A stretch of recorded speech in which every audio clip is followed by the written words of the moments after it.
கூட சொன்னாங்கல்ல, இந்த கானான் போகிறது இதெல்லாம் சொன்னாங்க பாருங்க.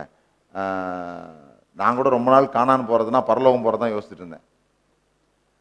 அந்த இன்ப கானானுக்குள் ஏழை செல்ல, அந்த பாட்டு தெரியுமா உங்களுக்கு?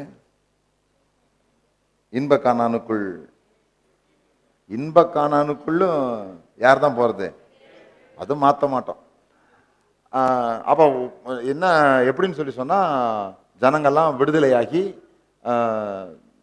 செங்கடலுக்குள்ளே போய் கானானுக்குள்ளே போகிறது போல் நாம் பிசாசு என்கிற பார்வோன்ட்டிருந்து விடுதலையாக்கப்பட்டு, பஸ்கா எனும் இயேசு கிறிஸ்துவின் ரத்தத்தினாலே விடுதலையாக்கப்பட்டு, ஞானஸ்நானம் என்கிற செங்கடலுக்குள்ளே இறங்கி வெளியே வந்து அந்த வனாந்திரத்தில் கடந்து கடைசியில் எங்கே போய் சேருவோம்? பரமகானான். பரமக்குடி இல்லை, பரமகானான். அந்த பரமகானான் போகிறோம். அப்போ அது வரைக்கும் எப்படி டிராவல் பண்ணுறோம்? வனாந்திரத்தில். அப்போ இந்த வாழ்க்கை என்ன வாழ்க்கை? இந்த வனாந்திர வாழ்க்கை. இந்த வனாந்திர யாத்திரையில் இன்பராம் இயேசு நம்மோடு இருப்பார் அப்படின்னு இந்த வனாந்திர யாத்திரையெல்லாம் சும்மா இதில் என்ன சந்தோஷத்தை கிடைக்க முடியும் அப்படின்ட்டு. அப்புறமா தான் ஒரு நாள் பார்த்தா, இப்படி ஒரு வனாந்திரம் இருந்தால் யார் வேணான்னு சொல்லுவா? ஒரு வேலை கிடையாது. காலையில் ஆனால் மண்ணா, காலையில் ஆனால் ஏசி, மேகஸ்தம்பம், நைட்டு ஹீட்ரு, அக்னி ஸ்தம்பம், பாறையிலிருந்து தண்ணி. அந்த பாறை வேற கூடவே வந்துருக்குது. ஒரு பாறை கூடவே வந்துருக்குது. இப்போ தண்ணி எங்கெல்லாம் உங்களுக்கு தாகம் எடுத்துச்சு? ஃபர்ஸ்ட் ரெவிதீம்ல, ஓகேவா? அதுக்கப்புறம் எங்க?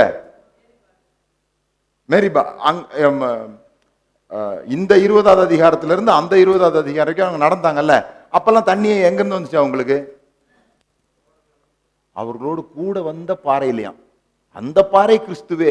யோசித்து பாருங்க, ஒரு மலையே கூட நடந்து வருது. சில பேர் யோசிக்கிறாங்க, வந்திருக்குமா வந்திருக்காதா? அந்த கண்மலை கிறிஸ்துவே. அவர் சொல்றார், பவுல் சொல்றார், கூட வந்ததுன்றார் பவுல். அந்த கூட சென்ற ஞான கண்மலை. சரி, ஓகே.